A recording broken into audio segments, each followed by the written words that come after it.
Signing in some last minutes before new edition hits. This one is a quick review of Tower Suite and Friends, who was over at the Molten Lounge, Sands Casino in Bethlehem, Pennsylvania on... I apologize. I have to actually check the date. On Tuesday, February 25th, 2014. Arrived roughly about halfway between the first and second set. Quick breakdown here. Music. I'm jumping right into this one.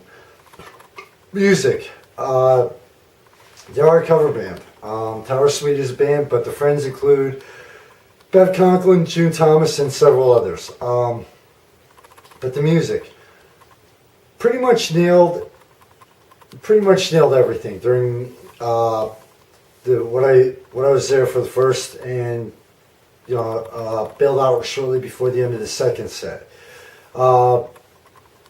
They did a great job switching up the pace, switching up the tone on the music.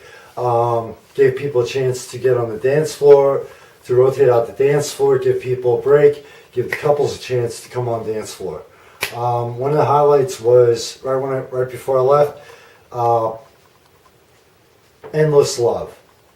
They did it as a duet, and it actually gave the couples a great chance to get out on the dance floor and slow dance. So music, I would have to give a very high rating to. Music actually surprised me. Next one. Here's one I couldn't figure out. Okay, and to a point, the band is responsible for this one. During the first set, energy levels high, music was going great. At times, they had the dance floor there.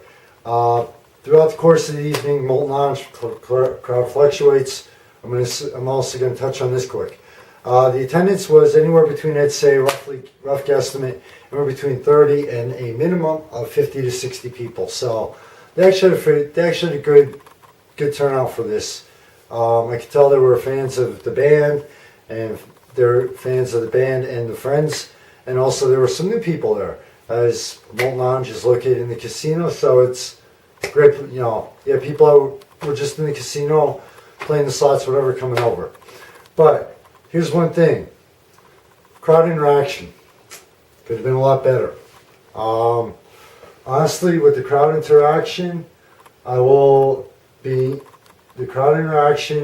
the hard breaks, and the slides. There were very few slides. By a slide, quick definition, where they go from one song right to the next, bam, no breaks, no nothing. Okay, a hard break is when you have the end of one song, a pause, beginning of the next song. So there was a lot of hard breaks in between, and also I really am not going to take this into account too much. Yes, I apologize, I'm getting some work done while I'm doing this. I'm not really going to hold this one into account for one reason. At times, because it was not just the band, but they also had other musicians it was kind of like a combination, switching out musicians, etc. But one of the things I'm going to nail them on, the hard breaks and the crowd interaction during the hard breaks. Honestly, the crowd interaction was, seriously, it was just, it could have been a lot better. You had at least 9 people on stage during anywhere between 5 to 9 people on this stage. Okay, the hard breaks some of them were long. I'd say even up to about 30 to 45 seconds. With all these people on stage, you mean to tell me that one person couldn't have just joked around with the crowd, or 1 or 2 people couldn't have had a conversation with the crowd? Okay, that's where they lost people. They build up the energy with the music, get people on the dance floor. All of a sudden, you have a hard break, and guess what? It did not happen during every one, but it happened a lot more than I thought it should have. So the crowd interaction and the heartbreaks, not bad, which is my second lowest rating. It could have been a lot better. Okay, and here's something with the crowd interaction that, and I'm going to include the dance floor right here also. Beginning of the second set, they played two fast, upbeat dance songs that had me moving, which is hard to do. I was staying there, I was moving to it, I was getting really caught up in the music, and I'm looking in the crowd, I swear, at least a quarter of the crowd was like this. No joke. I was standing in the corner, near the stage, looking out, and I'm looking around, and people are just, and it's like, huh? I realized they were just coming off their set break. At this point, especially after the first song, someone in the band should have gone out. Someone in the band should have gone out and started getting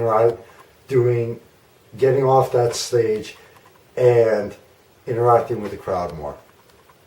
Because at that point, going up and singing to a few people, at that point, band would have gotten the attention, and you would have stood a much better chance of two perfect songs where you could have that dance floor section slammed. It was empty. So I'm gonna nail them on that one. At that for that point right there, where the get your ass off the stage part of the crowd interaction, it was a joke.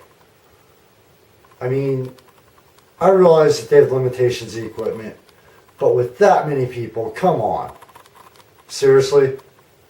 The band's probably going to be pissed at me for this, but I gotta be honest with you. Technical. Didn't notice any technical, nothing. Didn't notice anything. I was there for a combined total of a little over a full set. So the technical, excellent job. I did not notice where the band had to overcome anything.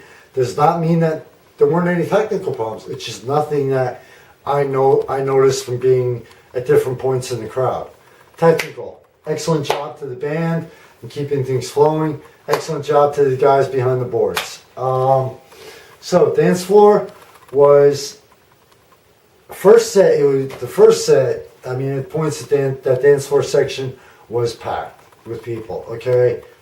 Second set, it died.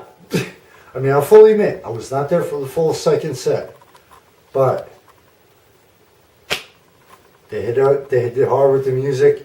It was empty. Okay. Crowd response.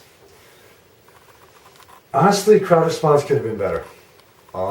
Yes, they did applaud in between songs, but again, people were not even, at the start of the second set, people were not even really moving. When they did Endless Love, there were very few couples on that dance floor.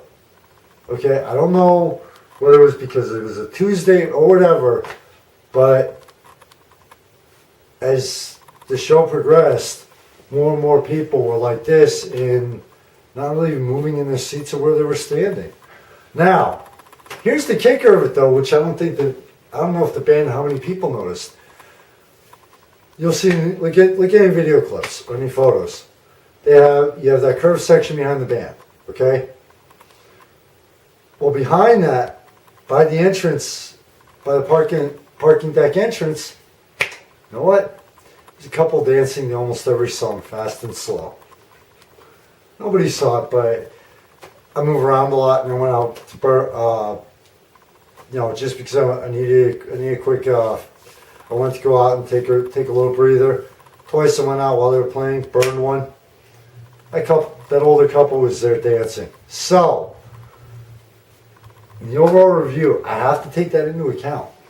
Okay? But for a majority of it, dance floor, 50-50 on. Covered the crowd interaction. The crowd interaction, like I said, could have been better, could have been worse, but Unfortunately, I'm pushing it for an average rating here. Now, the crowd energy level.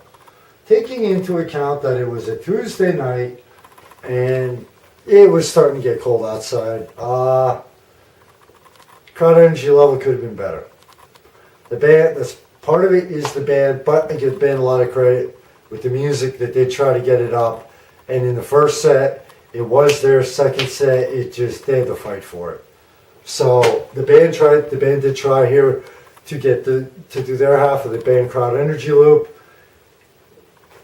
Second set was like, okay, we're here, let's listen to music, bam. Second, they really didn't have that much control over it in the second set. And no, I'm not being nice here. The stage show.